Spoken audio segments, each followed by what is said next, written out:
Why contemplate? Have you ever gone to a talk where someone speaks about universal laws or something about something very deep and spiritual, and you agree with every single word that is being said, and then you go and sit by yourself, and then suddenly you're like, holy shit, I don't know anymore how I see life.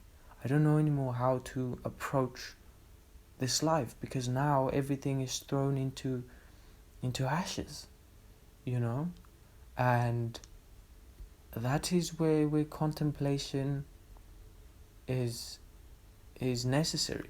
Because if you, like me, I've contemplated a lot about a lot of deep spiritual things.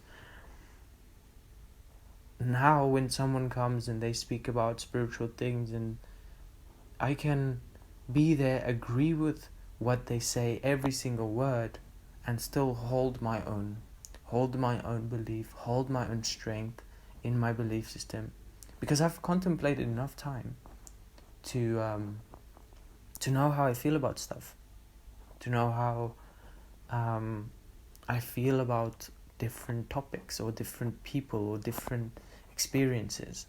Now, obviously, that changes the whole time as well, you know. And every now and again, something bangs you on the head, and you're like, okay, I need to reroute. But it's like a deep stability, a deep strength about you that is just growing and growing and growing. The more you challenge your own beliefs, the more you challenge your own way of seeing things, the more you allow yourself to be wrong. And that's not easy. That's definitely not easy for the ego to be like, okay, I admit I have made a big mistake. That's not easy. And if you are able to do that, you know, you don't have to do it the rest of your life, but even just if you spend some time doing that, it will change you, and you will see things through a different lens. You will, because by saying I am wrong, you are saying yes to growth. By saying that you are wrong, you are saying yes, I admit I am wrong, but I accept growth. I accept to learn. I'm wrong, but I can learn. And that's the key.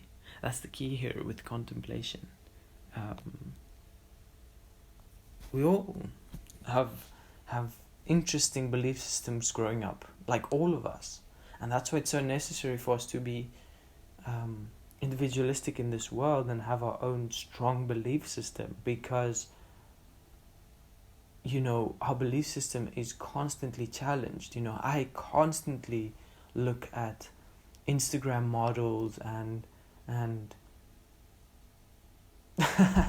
not in that way, but constantly look at like Instagram famous people and this, and contemplate like, shit, is this what is righteous? Is this what would make my heart happy?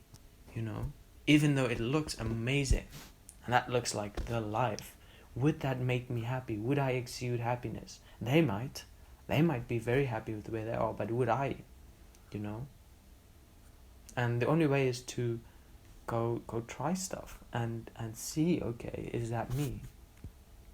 And, you know, as a Pisces, you know, we are sensitive people, and I've always like put up this like I am strong type of front in a way,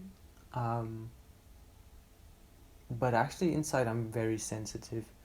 And, you know, I look back and I'm so grateful for the strength that I've learned to be. But, you know, following my heart, what would my heart want me to do? My sensitive my oversensitive little heart, you know. Actually big heart. Actually I've got a big heart. But I've ignored that so much in my life. And now that is something that's being in contemplation about, like, what does my heart want?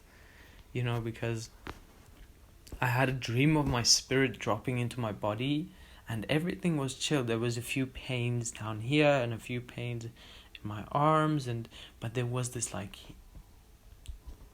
heartache, like a deep, it was just like a density in my heart, like I cannot explain. Like my soul couldn't drop into my body completely because my heart was just too dense. I was like trying to breathe, but I couldn't. And since then, obviously, I've taken a lot of action towards that, and contemplation, and just trying to heal that, and definitely worked, is working, but yeah, what does the heart want? And every heart is so different. Every heart is so unique in the way that it seeks expression. So that's where with spirituality, you need to contemplate what your heart wants. Only you know that. Only you can know that.